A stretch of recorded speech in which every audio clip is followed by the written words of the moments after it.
First pick sees 7th place Chelsea hosting bottom of the table Wolverhampton, and Chelsea they managed to beat Spurs in their last match. A slightly out of form João Pedro managed to recapture some of his brilliance, with his single goal proving to be the difference between the two sides.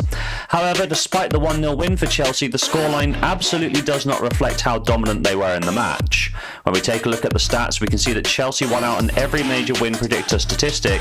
They generated 15 shots, 6 big chances, and this all combined for 3.68 XG. When we take a look at their form, it's now 3 wins in the last 4 for Chelsea after what was a patchy run of form last month. They host a Wolves side who suffered yet again another defeat at the hands of Fulham. The deadlock was broken in just the 9th minute when Raul Jimenez played through Ryan Sessegnon, with the fullback finishing with ease. Harry Wilson then doubled the lead in the second half, and then the game was put beyond all doubt when substitute Jesse Mosquera's own goal gave Fulham a third in their 3-0 win. When we take a look at the numbers, we can see that Fulham more than deserved the 3 points, as Wolves combined for a pitiful 0.25 XG. In terms of form, it's now 3 losses on the bounce for Wolves and no win in 10 Premier League games to start the year.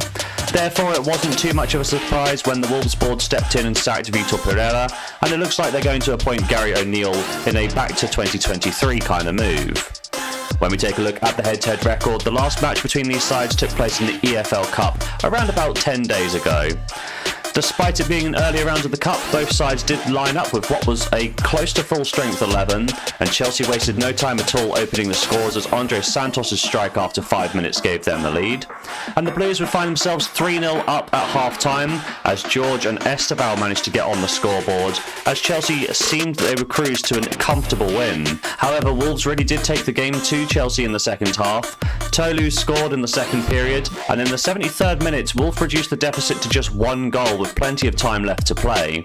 However, Gittins killed the game off for Chelsea in the 89th minute, so when Wolves scored his brace, it was a rather meaningless goal. 4-3 the final score to Chelsea as they proceed to the next round of the EFL Cup. When we take a look at the head-to-head record, that win for Chelsea means that they have won each of the last 3 encounters across all competitions. My prediction for today's game is that Wolves have been so incredibly poor this season, and in the last encounter they were really only allowed to score 3 goals because Chelsea effectively won the game in the first half and took their foot off the pedal. With the scores reset to 0-0 on Saturday, I'm pretty confident Chelsea will pull off a 4th consecutive win. Therefore, I'm going to back Chelsea for a full stake here in bet number 1.